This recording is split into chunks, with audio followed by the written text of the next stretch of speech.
Room keys lay untouched on the hotel counter. Flight logs showed check-in, never check-out. 3 crew members vanished overnight without a sound.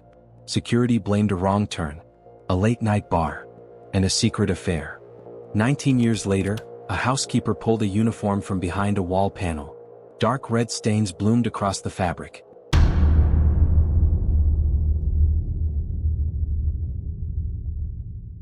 Subscribe to the channel if you like the video, and let me know what you think in the comments below.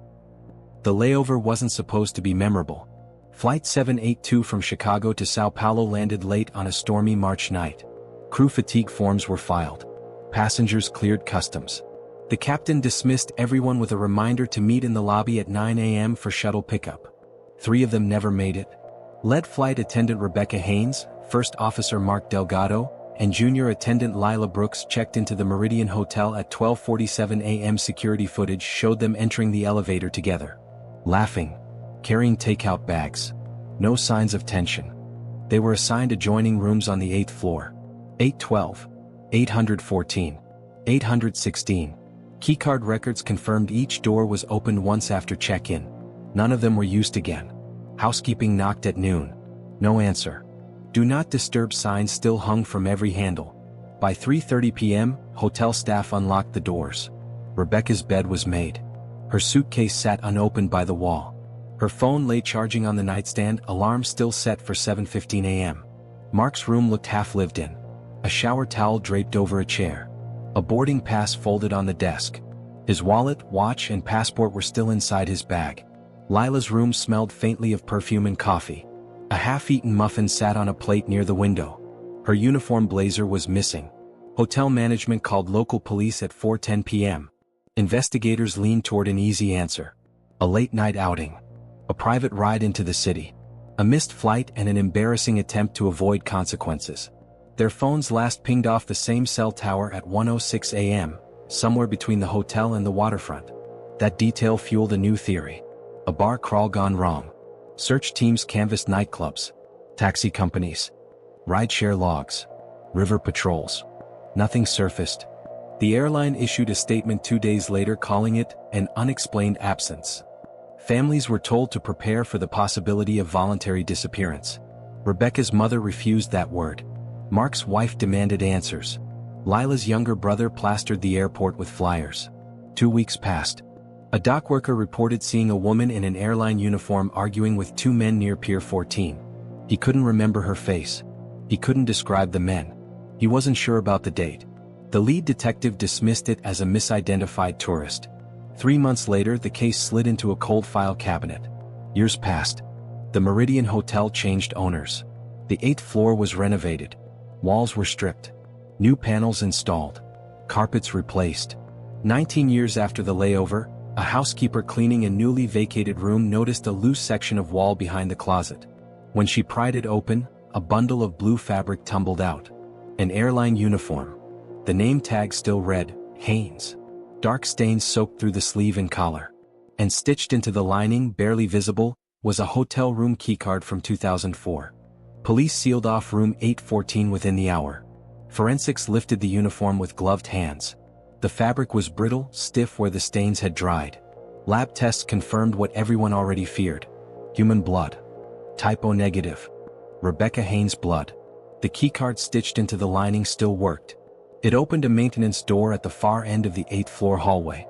Behind it, a narrow service corridor ran parallel to the guest rooms. No cameras. No windows. Just exposed wiring, plumbing lines, and a faint smell of mold. At the end of the corridor stood a metal door marked storage, staff only. Inside, dust coated everything. Old mattresses leaned against the wall. Broken furniture sat stacked in a corner. A floor drain cut through the concrete. The drain tested positive for trace blood residue. Type O negative again. Then something else turned up. Wedged behind a fallen shelving unit lay a cracked phone case. The model matched Lila Brooks' phone. The serial number confirmed it. The phone itself was never found. Investigators pulled archived hotel blueprints. The service corridor wasn't on any public floor maps. It had been added during a 1998 renovation to allow discreet staff movement between wings. No guest was supposed to know it existed. Security logs from 2004 showed something that had been overlooked for 19 years. At 1:14 a.m., 8 minutes after the crew's last phone pings, a maintenance badge had opened the service corridor door. The badge belonged to a man named Victor Hale. Hale had worked night maintenance at the Meridian Hotel for 6 months in 2004. He'd quit 2 weeks after the crew vanished. His employment file had been marked incomplete and archived. Police tracked him to a rural property outside Baton Rouge. The house sat empty.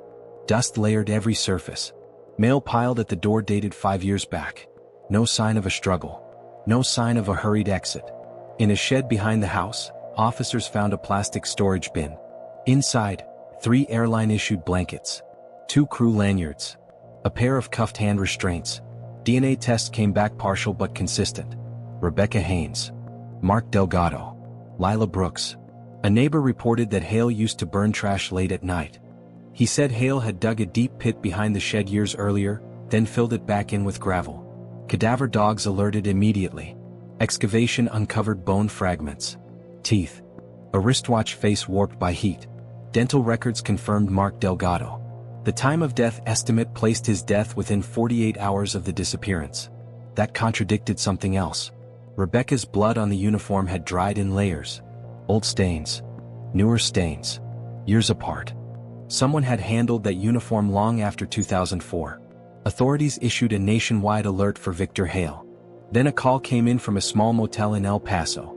A front desk clerk recognized his photo from the news. He checked in 2 nights earlier, and checked out that morning. Inside his vacated room, police found a single item left behind on the bed. A neatly folded airline blazer. The name tag read, Brooks. The motel room was still warm when officers arrived. The blazer tested positive for blood. Fresh blood. Lila Brooks' blood. Security footage from the motel parking lot showed Victor Hale loading a duffel bag into a silver pickup truck just after sunrise. The license plate was partially obscured by mud. The vehicle headed west on I-10. A multi-state manhunt began within hours. Investigators re-examined everything. Why take 3 people and kill only 1 within days? Why keep personal items for nearly 2 decades? Why leave evidence behind now? The blood layering on Rebecca's uniform raised a darker possibility. Someone had survived longer than anyone realized. A forensic botanist dated pollen grains trapped in the newer blood stains. The species didn't exist in the region in 2004. It had been introduced in 2016 as part of a highway beautification project. Rebecca's uniform had been handled in 2016, 12 years after the disappearance. That meant at least 1 crew member was still alive then. Cell phone data reopened the timeline. Lila's missing phone, long assumed destroyed, had briefly connected to a tower near Mobile, Alabama in 2015. The ping lasted 8 seconds. At the time, it had been dismissed as a data glitch. Now it looked like a cry for help that no one heard. Victor Hale's financial records showed small, irregular cash deposits over the years. Always under reporting thresholds. Always in towns along major highways. Always followed by short hotel stays. He'd been moving them, keeping them hidden. For 19 years. A break came from a highway traffic camera in New Mexico. The silver pickup was captured pulling into a rest stop near Deming. Hale exited the truck alone. He stood still for nearly a minute, staring into the desert. Then he drove south toward the border. Border Patrol flagged a similar vehicle crossing into Mexico using a forged passport. The name on it wasn't Hale's. It was Delgado. Mark Delgado. The implication landed like a punch. Mark hadn't died in 2004. The bones behind the shed belonged to someone else. The dental ID had been wrong. Reanalysis confirmed it. The teeth matched a transient reported missing in 2003. Mark Delgado was alive. Authorities issued a new alert under his name. Days later, a hospital in Sonora, Mexico reported an unidentified man admitted for dehydration and untreated fractures. He carried no ID. He spoke English. He refused to give his name. A nurse recognized him from the news. Facial reconstruction software confirmed it within hours. Mark Delgado. Alive. He told doctors 1 sentence before sedation. She's still with him. Extradition took 4 days. Mark arrived back in the U.S. under federal guard. He was gaunt. Scarred. 1 eye permanently clouded. His hands trembled when lights flicked on. He gave his statement in fragments. He said Hale had lured them through the service corridor with a fake gas leak report. He said Rebecca fought and was stabbed. He said Lila was taken away first. He said he'd been kept in basements, storage units, and abandoned houses across 5 states. He said Hale liked to trade locations. He said Hale kept Rebecca alive the longest. He said Hale made him clean blood off her uniform years later. He said she died in 2017. He said Lila was still alive. Authorities traced Hale's route south again. They found the silver pickup abandoned near a desert wash, doors open, engine cold. Inside the duffel bag sat a single item. A folded flight attendant's scarf, still warm. The name stitched into the corner read, Brooks.